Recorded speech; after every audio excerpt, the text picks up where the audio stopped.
that a lot of things that we want to do, a lot of places we would like to go, a lot of things we would like to experience, and we just stop at but, and we build a case. In fact, I was reading something the other day that talked about but. It says, but is an argument for our limitations. And when we argue for our limitations, we get to keep them. See, but will cause you to procrastinate. But will cause you to hide out behind fear. But will cause you to come up with all type of excuses that you can validate your inaction and not acting on your dream. And right now, more than ever, people need to look for ways to live their dream. People need to look for ways to make it on their own. There is no such thing as job security. There's no such thing as a storm-proof or tragic-proof life. There are no guarantees today, ladies and gentlemen. The illusion is gone. There was a time when we graduated from high school, you were told, go to college and get out, and you go and work for a corporation for 30 or 40 years. They'll give you a gold watch and you'll retire. Special announcement, that day is gone. That day is gone, never to return again. So instead of people living in fear, feeling stressed out, feeling powerless, feeling like victims, I think it should be a time that we need to begin to look at ways that we can become an active force in our own lives. Look at ways when we can decide to take charge of our own destiny. Look at ways when we can decide to design a life of substance and begin to truly live our dreams. And it's time for people to decide, I'm ready to get on with my life. Shake somebody's hand on your right and left. A guy named Bob May said this, don't let nobody turn you around. Do that right quick. Now, you know, a lot of people say, I'm going to live my life one day when things get right. When I get all my bills paid. When I get my feet on the ground. I say, what have you been walking on? See, there are no problem-free moments. A guy named Dimples had a record one time called, If It Ain't One Thing, It's Another. And I say, if it ain't one thing, it's 12 others. Always something there to build a case on why you can't move on, why you can't grow to the next level, why you can't begin to manifest your greatness, why you can't begin to live life on your terms. Always something there to block you, to keep you where you are, and keep you from beginning to develop your true greatness. Always some fear. How do we handle it? And I'm saying that if you've been hiding out behind but, if you've been using the fact that you don't have enough money or you don't have the education, take it head on. Go get the education. I was saying to a guy the other day who was saying, I said, how old are you? He says, 47 years old. I said, your sister tell me that you can't read. He said, that's right. I said, why? Well, you know, I didn't go to school. I said, excuse me, how old are you? I'm 47. 47? Yes. And you can't read or write? Yes. Have you ever heard of adult school, adult education? Have you decided that you should learn how to read to begin to expand your world? Why are you using that as a racket? Why don't you decide now that you're going to expand your world, that if other people can learn, you could learn too? Well, it's hard for me. Have you been and sit in a class yet? Have you signed up yet? No, I haven't. See, a lot of people say no, ladies and gentlemen, to things, and they don't even know what they're saying no to.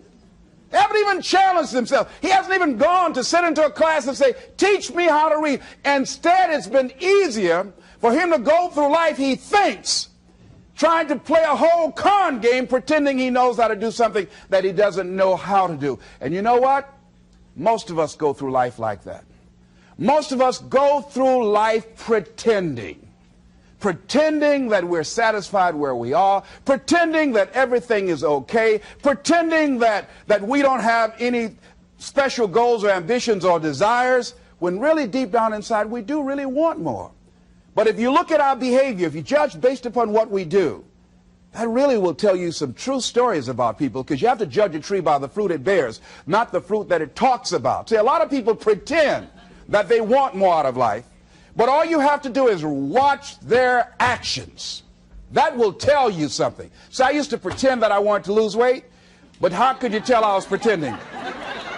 Watch me when I have a piece of sweet potato pie. Let me get within walking distance of some peanuts, some potato chips. See, I was pretending that I really wanted to lose weight. No, all you do is watch what I eat. I tell you what I'm seriously committed to. People who tell you, oh yeah, one day I want to have a restaurant. See, they're pretending they want to go into business for themselves. They're not serious. How can you tell, Les? Watch their actions. Watch what they're doing. The proof is in the pudding. So if you want to do something, if you thought about something you want to do, take it head on. Decide that you're going to start looking at it, start doing research on it, start tackling it, start becoming involved in whatever and wherever it might lead you to begin to explore the possibilities in that particular thing that you're seeking so that you can begin to learn all you can about it.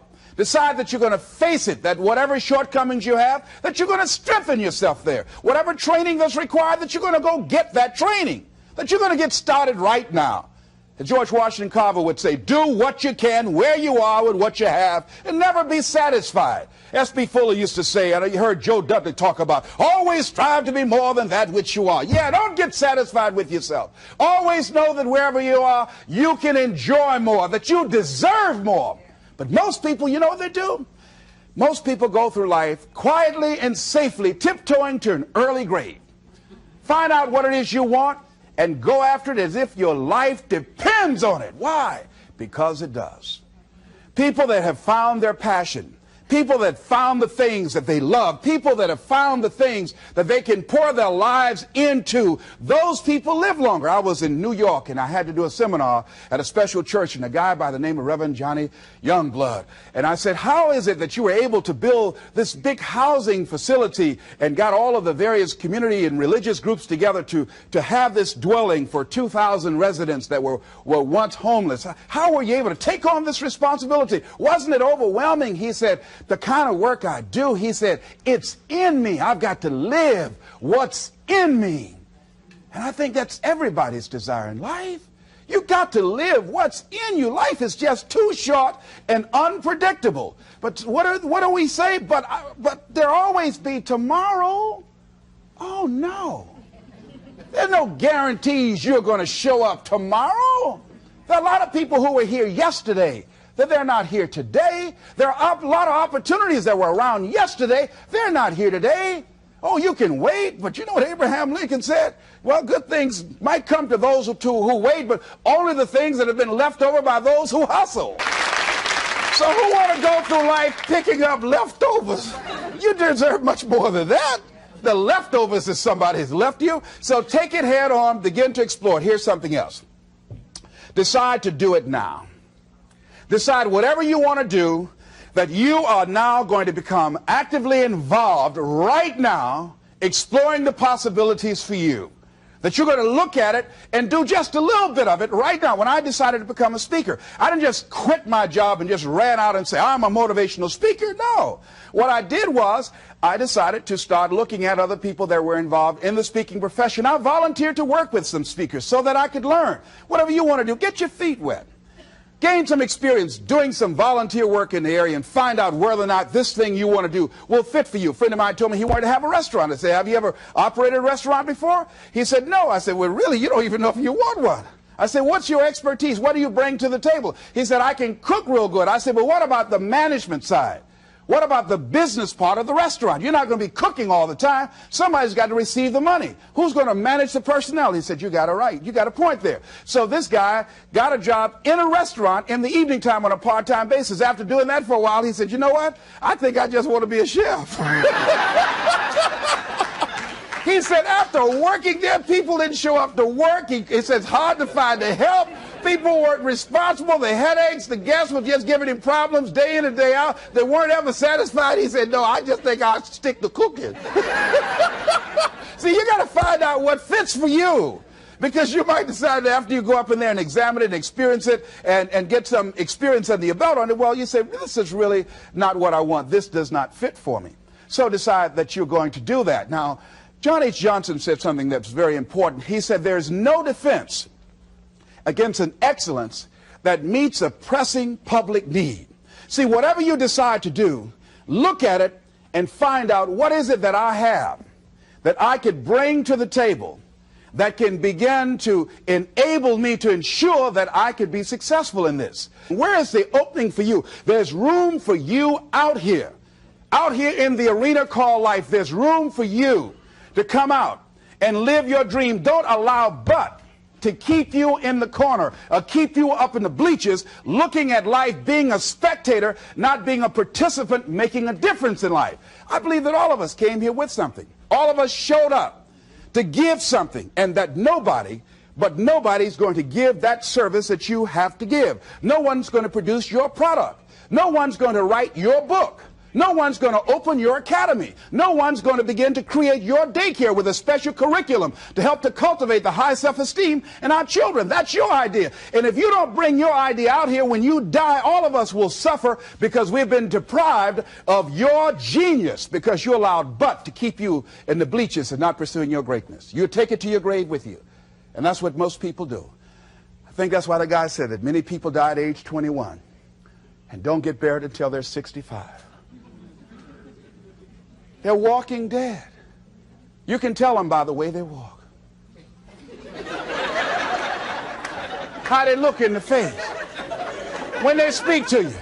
I was giving a speech at this high school, and a lady came after school. She said, "Mr. Brown, I want to talk to you about my son." I said, "What is it?" She said, "He's not motivated." I said, "I wonder why." You got to have energy, ladies and gentlemen. You got to have life. If you're excited about what you're doing, even in the area of selling, you know, people don't buy because of logical reasoning. People buy because of your way of feeling. People don't like to be around dead people. No, let the dead bury the dead. No, keep them away from you before they grab you and want to hold on to you or something. So the fact that whatever you do, you want to be excited about it. You want to have the kind of excitement that is so contagious that people want to be around you. Because whatever you're doing, whatever you talk to people about, this particular idea that you have, they're looking at you and they want to know, do you believe it?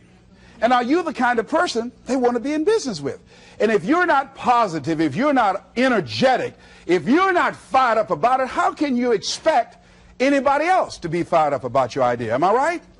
All right, repeat after me, please. I'm going to be fired up about my dream.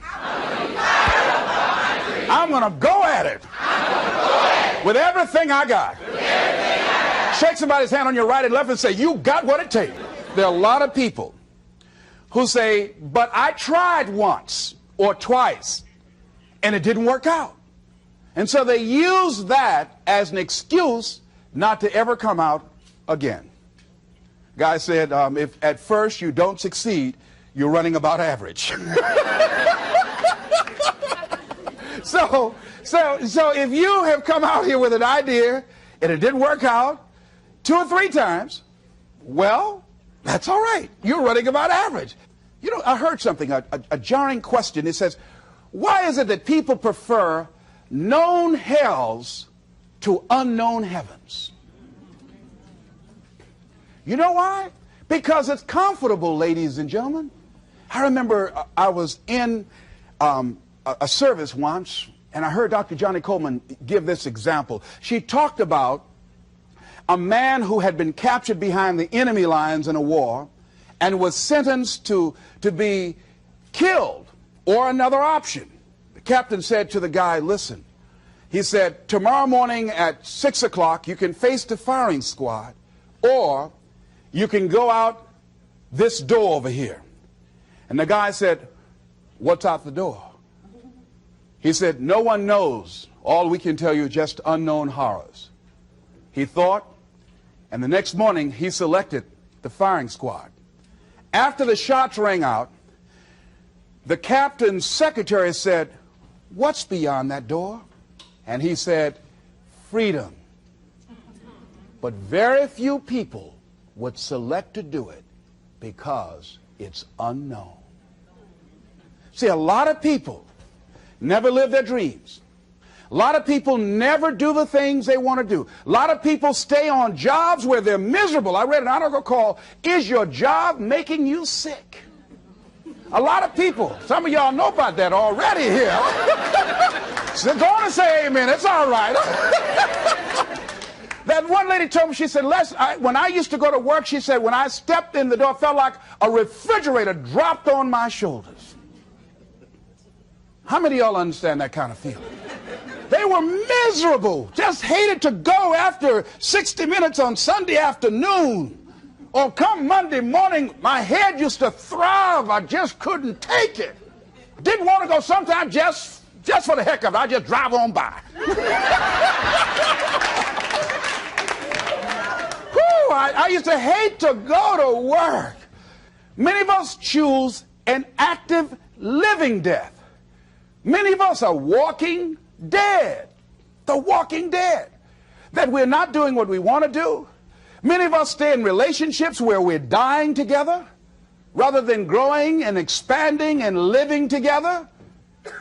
We're miserable, but because we don't have the courage to see ourselves beyond that relationship that has turned toxic, we go through life living dead people. And then you can always tell couples that have been together for a little while. Go in a restaurant, the ones sitting side by side, giggling and talking to each other, feeding each other with their fork and spoon, they just got together for 1 week. You see them in the car, they're sitting all up each other, hugging and slugging. Oh, they've been together about 3 days, all right? But if you see people in the restaurant, see a couple, and they're sitting in front of each other. Takes so long for this food, I wonder when they're going to hurry up. Those are the married ones. Oh, but what if I know people have been married for years, living in 2 separate rooms? Sleeping in 2 separate beds. Well, it's cheaper to keep it. Not necessarily. It's according to the price you want to pay. See, the price of peace of mind, the price of living the truth, of being honest with yourself and say, wait a minute, it's got to be more than this. So you've got to decide, wait. Even if things don't work out, even if I experience defeat or failure, that does not make me a failure. It's a difference between failing and being a failure. If things don't work out, if you don't produce the results you want, that's all. But don't confuse who you are with the results that you produce. I used to be a state legislator in Columbus, Ohio. And I remember once I was going to introduce some legislation on the floor, and after getting that legislation passed, a guy came up behind me, and he had some legislation that I opposed him on that. And I was about to stand up to debate this guy, and the guy next to me said, excuse me, don't debate that guy. Why? Do you know who that is? I said, no. It's Will Kosky from Toledo. That's a bad dude. He's a lawyer, Les. That man can debate. I don't care. I'm Les Brown, Mamie Brown's boy.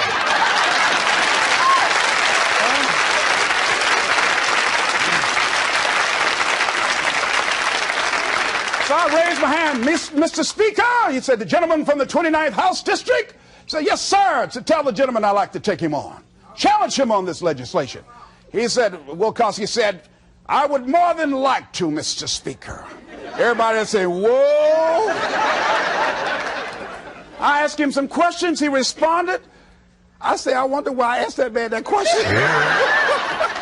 Will Kosky wore me out. I mean, I was so embarrassed, I just limped back to my room with my yes, I can attitude. However, here's what I learned. When you win, see, if I win a debate, I win because of what I know. When I lose because of what I don't know. So I had to check out, what is it that I did not know? I wasn't prepared. I did not do enough research. I did not do my homework. So he handled me like he wanted to. So I came back again. I waited on some other legislation, did my homework, but he was more than able to take me out again. But pretty soon, each time it would become a little bit more difficult and a little bit more difficult. And the older guy said, would you argue in behalf of this legislation for me? I said, sure. I started volunteering to do work in the legislative committees for the older guys. I said, absolutely. And the more I did it, the better I became. And then people began to start respecting me. And when I would ask and say, Mr. Speaker, I'd like to speak on that bill, some guys' lips start trembling and stuff, like Jimmy. I don't know. Wait a minute. Is there anything wrong? Do we have a problem?